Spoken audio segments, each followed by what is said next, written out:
bid'ah itu sesat.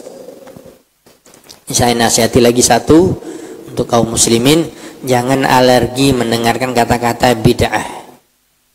Kenapa? Ini ucapan Nabi. Ya. Nanti kalau sudah mulai kajian, kalau dengar kun fa inna kulla bid'atin dalalah, bid'ah lagi. Ada belum lagi dibahas, belum ada pembahasan sudah alergi mendengarkan kata-kata bid'ah. Kaum muslimin sayang kita. Kasihan kita mendengarkan apa yang kita dengarkan, banyak kaum muslimin alergi mendengarkan kata-kata yang ada kata-kata dari sunnah Nabi Shallallahu Alaihi Wasallam. Bahkan ini adalah sesuatu yang perlu kita perbaiki. Ya. Kemudian lanjutan dari perkataan Rasulullah SAW di riwayat hadis yang berikutnya juga dikeluarkan oleh Imam Muslim dalam Sahih Muslim dalam Kitabul Iman nomor hadis 50. Kalau tadi nomor hadis 2042. Wa qala aidan alaihi salatu wassalam, begitu juga Rasulullah SAW bersabda, ma min nabiyyin ba'athahu Allah fi ummatin qabli illa kana lahu min ummatihi hawariyuna wa ashabun. Tidaklah ada dari seorang nabi yang telah diutus oleh Allah Subhanahu wa taala untuk satu umat sebelumku, kata Nabi sallallahu alaihi wasallam. Beliau menceritakan tentang keadaan nabi-nabi dan rasul yang terdahulu yang mereka telah diutus pada umat manusia atau pada umat yang khusus sebelumku, kata Nabi SAW, illa kecuali setiap nabi itu min ummati, dari umatnya ada penolong-penolong agama Allah, ada yang membela utusan Allah dan membela ajaran Allah Subhanahu wa taala, dan dikenal dengan hawariyun. Dan kata-kata hawariyun ini ada di dalam surat apa? Wa qala al-hawariyun as-saff. Ya, kalau kita baca surat itu adalah berkaitan dengan Nabi Isa alaihissalam. Penolong-penolong Nabi Isa dikatakan hawariyun. Begitu juga ashab, ya, sahabat-sahabat yang sangat dekat kepada para nabi. Apa yang mereka lakukan, apa yang mereka perbuat, kata Nabi, ya'khuduna bi sunnati, mereka itu orang-orang yang mengambil sunnah Nabi mereka. Wa yataqayyaduna bi amrih, mereka selalu mengikat diri mereka dengan perintah dari utusan Allah. Tidak mau mereka mengikat diri mereka dengan perintah siapapun di permukaan bumi ini kecuali dengan perintah utusan Allah Subhanahu wa taala. Ini menunjukkan bahwa perintah siapapun di dunia ini kalau bertentangan dengan perintah Allah dan Rasulnya, tinggalkan. Sedalam apapun ilmunya, istilahnya sangat kita sayangi, cintai dan kita idolakan seseorang itu, tidak boleh kita mengikuti perintahnya ketika perintahnya menyelisihi Allah dan Rasulnya, perintah Allah dan Rasulnya. Begitulah orang-orang yang terbaik dari manusia telah dipilih oleh Allah, dimulai dari para nabi dan rasul dahulu. Sudah ada orang yang dekat dengan para nabi dan rasul, sudah ada penolong-penolong agama Allah, sudah ada sahabat-sahabat, dan tentunya kalau kita berbicara dengan Rasulullah SAW atau dengan syariat Allah yang telah dibawa oleh Rasulullah SAW, beliau juga memiliki hawariyun dan ashab, para penolong-penolong agama, terutama ketika baru masuk Islam, para sahabat, dan sedikit baru kaum muslimin ketika berada di Mekah. Hawariyun yang menolong agama Allah Subhanahu wa taala dan yang membela Rasulullah SAW. Dan begitu juga ada ashab, sahabat-sahabat, dan semua mereka yang masuk ke dalam agama Islam di zaman Nabi, mereka melihat Rasulullah dan mereka mati dalam keadaan Islam, mereka adalah sahabat Rasulullah SAW semuanya. Bahkan para ulama mengatakan termasuk sahabat-sahabat yang mungkin tergelincir dalam perbuatan maksiat, bahkan dosa-dosa besar, tapi mereka segera bertaubat. Ya, mereka bahkan ada dosa-dosa besar seperti zina dan yang lainnya, mereka ingin meminta agar Rasulullah menghukum mereka dengan hukum hudud had dan didirikan hukum tersebut, dan mereka betul-betul bertaubat, mati mereka dalam keadaan Islam. Mereka adalah sahabat Rasulullah Sallallahu Alaihi Wasallam. Apalagi orang-orang yang dekat dengan beliau, yang tidak pernah menyelisihi Nabi Sallallahu Alaihi Wasallam. Ya, yang apa yang dilarang oleh Nabi mereka tinggalkan, apa yang diperintahkan oleh Nabi mereka ambil. Wa ma atakumur rasulu fakhudhuhu wa ma nahakum anhu fantahu. Allah Subhanahu wa taala telah mengingatkan dalam Al-Qur'an, apa yang datang kepada kalian dari Nabi, ya, dari perbuatan, perkataan, dari perintah, ambil. Apa yang dilarang oleh Nabi, tinggalkan. Ya'khuduna bi sunnati wa taqayyaduna bi amrih thumma innaha takhlufu min ba'dihim khulufun. Ini dengar, ini perkataan Nabi SAW. Beliau belum mendapatkannya, tetapi beliau adalah seorang Nabi, dan apa yang diucapkan oleh Nabi akan terjadi setelah beliau meninggal. Dan ini adalah mukjizat, bukan mengetahui perkara yang gaib. Karena Nabi, kata para ulama, Nabi mengetahui perkara yang belum terjadi, perkara gaib, karena sudah diberitakan oleh Allah Subhanahu wa taala. Hanya Nabi yang tahu. Ya, karena apa? Diberitakan oleh Allah Subhanahu wa taala. Maka selain dari Nabi tidak akan mungkin mengetahui perkara yang gaib. Itu pun perkara yang gaib terbatas, tidak semuanya. Makanya para ulama sepakat, sesuai juga dengan hadis Nabi SAW, seorang yang mengaku mengetahui perkara yang gaib, maka dia telah keluar dari Islam. Kalau dia orang Islam, dia telah melakukan kesyirikan besar, dan dia telah mengambil hak Allah. Ya'lamul ghaib. Siapa yang mengetahui yang gaib? Hanya Allah. Allamul ghuyub, hanya Allah Subhanahu wa taala. Makanya tukang sihir, peramal, dukun, apapun namanya, yang katanya bisa meramal masa depan, ya, bisa mencari barang hilang tanpa dia mencarinya, ya, bisa mengatakan begini-begini, nasibmu, jodohmu, rezekimu, ini adalah pekerjaan Allah. Ketika seorang itu mengatakan itu, kafir dia. Kalau dia Islam, dia kafir, keluar dari Islam. Makanya orang yang mendatangi dukun dan tukang sihir membenarkan juga bisa kafir. Man atar kahinan aw arrafan, ya, fasaddaqahu faqad kafara bima unzila ala Muhammadin sallallahu alaihi wasallam. Ini sabda Nabi. Maka dia telah bisa kufur terhadap apa yang telah diturunkan kepada Rasulullah SAW. Dan beliau mengingatkan setelahnya. Berarti terjadi setelah zaman sahabat atau setelah Rasulullah SAW meninggal. Ya, dan mereka bukan sahabat. Kata Nabi SAW, "Summa innaha", sesungguhnya ada umat dari yang mengaku mereka umat Rasulullah SAW, umat Muhammad, takhlufu min ba'dihim, yang mereka datang setelah generasi sahabat. Tadi sahabat ada hawariyun dan ashab. Setiap para nabi dan rasul memiliki hawariyun dan ashab. Datang generasi setelah hawariyun dan ashab ini, min ba'dim khulufun, terus yaquluna ma la yaf'alun. Ini dia ciri-ciri mereka. Mereka berkata ma la yaf'alun, apa yang tidak mereka lakukan. Wa yaf'aluna ma la yu'marun, mereka melakukan apa yang tidak diperintahkan. Terbukti, betul terbukti. Apalagi sudah jauh dari zaman kenabian. Lihatlah di zaman kita hidup sekarang. Ini Nabi menyebutkan setelah zaman sahabat. Sudah muncul orang-orang mengaku Islam, mengaku umat Muhammad SAW. Mereka berkata tapi tidak berbuat.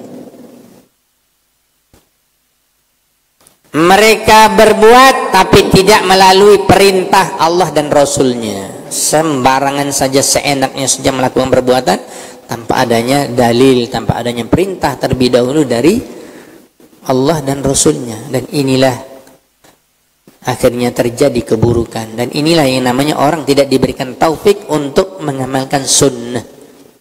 Kita lanjutkan sedikit lagi. Wa inna ma yahsulul ittiba' li hadi nabiyyin al-karim sallallahu alaihi wasallam wa sunnatihi bimuwafaqatihi fil i'tiqadi wa fil amali ma'an. Dan hanya saja pasti akan bisa seseorang itu dikatakan mengikuti Rasulullah dengan mengikuti petunjuk Nabi yang mulia, dengan mengikuti sunnah beliau, sesuai dengan apa yang diyakini oleh Nabi, diucapkan oleh Nabi, diamalkan oleh Nabi, baik dalam perkara i'tiqad, keyakinan, akidah, dan bahkan amalan ibadah. Saya sudah berikan penekanan pembahasan kita dalam kitab Syarhus Sunnah ini.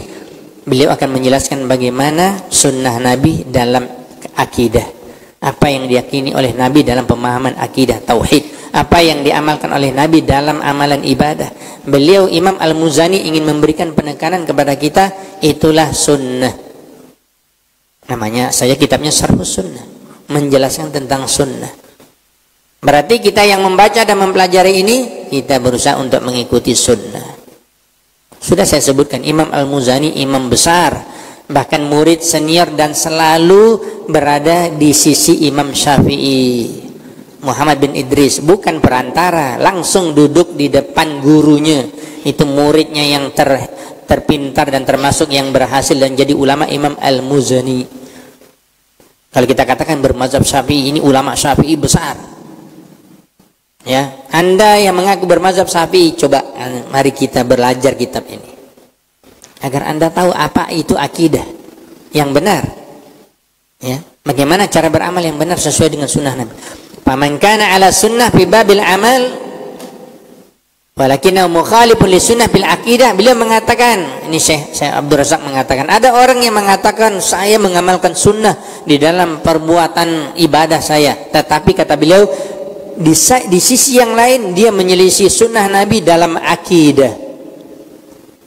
Masya Allah salat berjamaah, Masya Allah pergi haji dan umroh, Masya Allah melakukan hari raya Idul Fitri, Idul Adha, bahkan berkurban, ya, melakukan ini dan itu, banyak ibadah, tapi akidahnya menyelisih akidah Nabi.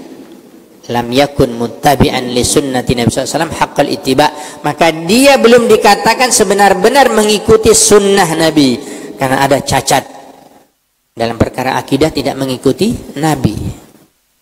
Seperti yang telah kita sebutkan tadi, ada orang yang tidak meyakini Allah berada di langit, ada orang yang meyakini Allah tidak bersemayam di atas arsy. Ini akidah, berarti akidahnya tidak mengikuti sunnah Nabi SAW. Ya, hati-hati wahai kaum muslimin. Kalau kita mengatakan mengikuti sunnah, semua sunnah Nabi, baru betul dikatakan pengikut sunnah Nabi yang sebenarnya. Karena banyak orang yang mengaku mengikuti sunnah Nabi, tetapi dalam prakteknya tidak mengikuti sunnah Nabi. Walam yakun muwafiqan li haddihi tamamal muwafaqah. Dia belum mengikuti, belum sesuai mengikuti petunjuk Nabi sebenar-benar, ya, yang diinginkan oleh Allah Subhanahu wa taala, hatta yantahijas sunnata fil i'tiqad wal amal. Dia belum bisa dikatakan mendapatkan taufik untuk mengikuti sunnah secara sempurna sampai dia mengikuti sunnah Nabi dalam i'tiqad dan amalannya. Baca surat Al-Hujurat ayat 1. Ya ayyuhalladzina amanu la tuqaddimu baina yadayillahi wa rasuli. Wahai orang-orang yang beriman, kita semuanya dipanggil, ya, orang-orang yang mengaku mengikuti sunnah Nabi, baca ayat ini, baca tafsirnya. Wahai orang-orang yang beriman, jangan kalian mendahului Allah dan Rasulnya dalam urusan apa? Dalam urusan akidah, dalam urusan ilmu, memahami Islam, dan dalam urusan amalan ibadah. Berarti tidak boleh kita melakukannya, tidak boleh kita meyakininya kecuali dengan dalil dari Al-Quran dan Sunnah. Itu namanya kita tidak mendahului Allah dan Rasulnya. Berkata Imam Ibnu Qayyim, ini terakhir nasihat kita pada kajian kita pada pagi hari ini. Berkata Imam Ibnu Qayyim rahimahullah ta'ala di dalam kitab yang sangat terkenal As-Sawa'iqul Mursalah, jilid 3 halaman 997, juga dalam kitabnya yang lain I'lamul Muwaqqi'in fi bayani ma'nal ayatil mutaqaddimah, beliau menjelaskan ayat yang tadi. Surat apa tadi? Al-Hujurat ayat 1. Sudah ada yang tewas ya? Ada yang tewas? Nah, bangun. Sebentar lagi ini selesai. Ya. Beliau mengatakan fa ayyu taqaddumin ablaghu min taqdimi aqlihi ala ma ja'a bihi. Mendahulukan manakah yang lebih hebat, ya, dari seseorang yang telah mendahulukan akalnya dari apa yang telah dibawa oleh Nabi? Tentunya salah. Beliau ingin mengingatkan nasihat. Seperti apa yang dikatakan orang itu lebih mendahulukan akalnya daripada hadis Nabi, daripada ayat Al-Quran, daripada sunnah Nabi. Beliau berikan tanda tanya. Baca ayat itu, ya ayyuhalladzina amanu la tuqaddimu baina yadayillahi wa rasulih. Qala ghairu wahidin minas salaf. Kemudian juga beliau menukil perkataan para ulama salaf terdahulu sebelum Imam Ibnu Qayyim. Ya, ini menunjukkan bahwa Imam Ibnu Qayyim, muridnya Syekhul Islam Ibnu Taimiyah, juga beliau mengambil pendapat para ulama yang terdahulu, bukan mengarang-ngarang sendiri. Ya. Dan begitulah kita dalam menuntut ilmu, ada salaf kita yang terdahulu yang kita bisa, yang harus kita ambil. Ya, perkataan mereka, nasihat-nasihat mereka. Fi bayani ma'nal ayah, diantaranya menjelaskan makna dari ayat ini. Surah Al-Hujurat ayat 1. Perkataan para ulama salaf, beliau mengatakan la taqulu hatta yaqula wa la taf'alu hatta ya'mura. Ada yang bisa tulis bahasa Arab, tulis ini. La taqulu hatta yaqula. Jangan kalian semuanya mengatakan sesuatu sampai sudah dikatakan oleh Rasulullah, oleh Allah dan Rasulnya. Berarti sudah ada dalam ayat Al-Quran dan sunnah Nabi. La taqulu hatta yakula. Yang kedua, wala taf'alu hatta ya'mura. Dan jangan melakukan suatu bentuk perbuatan sampai sudah ada perintah. Perintah dari siapa? Allah dan Rasulnya. Karena ayat itu mengatakan baina yadayillahi wa rasulihi. Saya ulangi sekali lagi, la taqulu hatta yakula wala taf'alu hatta ya'mura. Hafal ini ya, nanti kalian supaya tahu makna yang terkandung dalam surat Al-Hujurat ayat 1.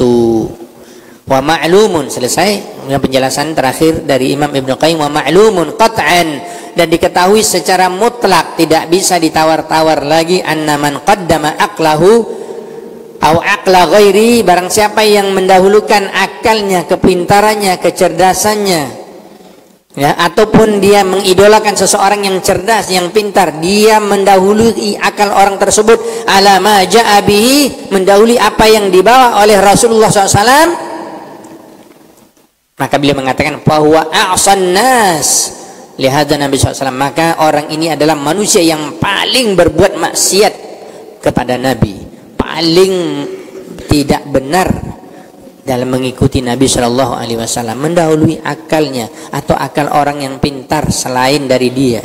Ini subhanallah luar biasa penjelasan dari Imam Ibnu Qayyim. Begitu banyaknya kita sekarang menolak hadis Nabi, sunnah Nabi, karena yang kita andalkan kepintaran kita, kecerdasan kita. Saya sudah profesor ilmu agama, saya sudah MA, saya sudah doktor, saya sudah tamat dari halaqah di Masjidil Haram misalnya, atau dari halaqah ini saya tamat dari Timur Tengah. Anda tidak bisa menggunakan kecerdasan akal Anda ketika Anda mendahulukan akal daripada sunnah Nabi. Anda dikatakan merupakan orang yang paling bermaksiat kepada sunnah Nabi. Ini Imam Ibnu Qayyim mengatakan. Begitu orang yang menyandarkan kepada akal orang lain, akalnya mungkin biasa atau cerdasnya biasa, tapi dia mengidolakan gurunya, ulama tertentu, si fulan dan si fulan, lalu dia berpendapat, ini pendapat ini yang paling tepat, sunnah Nabi geser dulu dikit, yang diambil bukan sunnah Nabi. Ini kata Imam Ibnu Qayyim, orang yang paling berbuat maksiat kepada Nabi SAW, asallah wa rasulah. Kemudian dikatakan terakhir, wa asadduhum taqadduman baina yadayhi, maka ini adalah merupakan sesuatu yang mereka ya sangat betul-betul mendahului dari Allah dan Rasulnya. Selesai bahasan kita pada pagi hari ini, mudah-mudahan bermanfaat ya. Kalian juga akan masuk, siap-siap, dan juga Ana juga ada keperluan yang lain ya. Wallahu taala alam bisawab. Mudah-mudahan bermanfaat insyaallah. Pada pertemuan ganjil Senin yang mungkin kita dapatkan nanti, insyaallah kita baru masuk inti dari bahasan kitab Syarhus Sunnah. Yang kita bahas selama ini beberapa pertemuan itu muqaddimah dan memberikan penekanan kepada kita bagaimana kita berpegang teguh kepada Al-Quran dan Sunnah. Wallahu ta'ala alam bisawab. Wa akhiru da'wana alhamdulillahi rabbil alamin. Subhanakallah bihamdika asyhadu an la ilaha illa anta astaghfiruka wa atubu ilaik. Assalamualaikum warahmatullahi wabarakatuh.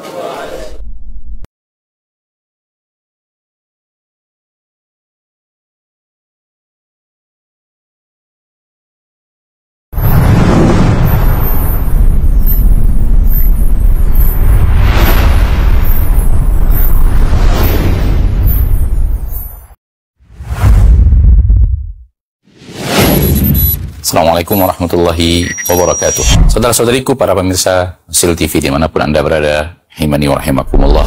Semoga antum selalu berada dalam lindungan Allah Tabaraka wa Ta'ala, dan semoga kesehatan, keberkahan, rahmat dan nikmat Allah Tabaraka wa Ta'ala selalu meliputi Anda semuanya. Masyarul muslimin, masyarul muslimat, dakwah merupakan sebuah tugas bersama dari umat Nabi kita tercinta Muhammad sallallahu alaihi wasallam. Allah tabaraka wa taala menyuruh kita untuk meninggikan agama Allah tabaraka wa taala dengan kemampuan yang kita miliki. Yang mampu dengan ilmunya, berdakwah dengan ilmunya. Yang mampu dengan tenaganya, berdakwah dengan tenaganya. Yang mampu menyumbangkan waktunya, demikian juga yang mampu dengan hartanya, maka berdakwah dengan harta itu. Saudara-saudariku, para pemirsa Hasil TV dimanapun Anda berada, pada kesempatan yang berbahagia ini saya mengajak Anda, pemirsa Hasil TV dimanapun berada, para pencinta Hasil TV dimanapun berada, untuk meringankan beban operasional yang dibutuhkan oleh Hasil TV di dalam mengemban suara dakwah yang agung ini. Mari infakkan sebahagian daripada yang Allah Tabaraka wa Ta'ala mudahkan kepada kita, dari apa yang Allah rezekikan kepada kita, guna kepentingan syiar dakwah melalui media-media, diantaranya adalah Hasil TV. Melalui Hasil TV, sangat banyak saudara-saudari kita kaum muslimin dan muslimat yang bisa mendapatkan dakwah di bumi yang sangat jauh, di negeri yang sangat terpencil. Bahkan tidak sedikit dari mereka yang mendapatkan hidayah kepada sunnah Rasulullah SAW melalui media Hasil TV yang kita cintai. Semoga apa yang antum berikan merupakan pembuka kebaikan, merupakan pembuka hidayah bagi saudara-saudari antum menuju jalan yang sesuai dengan sunnah Nabi kita tercinta SAW, sehingga di akhirat mendapatkan pahala bagaikan seorang yang di tangannya Allah Tabaraka wa Ta'ala bukakan hidayah kepada seseorang, seperti yang dikatakan Nabi kita tercinta SAW, la iyahdiyallahu bika rajulan wahidan khairun laka min humurin na'am. Sekiranya satu orang mendapatkan hidayah melalui dirimu, melalui usahamu, melalui apa yang telah engkau berikan, melalui apa yang telah engkau dakwahkan, maka itu lebih baik daripada unta merah. Sebagian para ulama mengatakan lebih baik daripada dunia dan perhiasannya. Sallallahu sallam wa baraka wa an'am ala abdihi wa rasulihi Muhammad. Alhamdulillahi rabbil alamin. Assalamualaikum warahmatullahi wabarakatuh.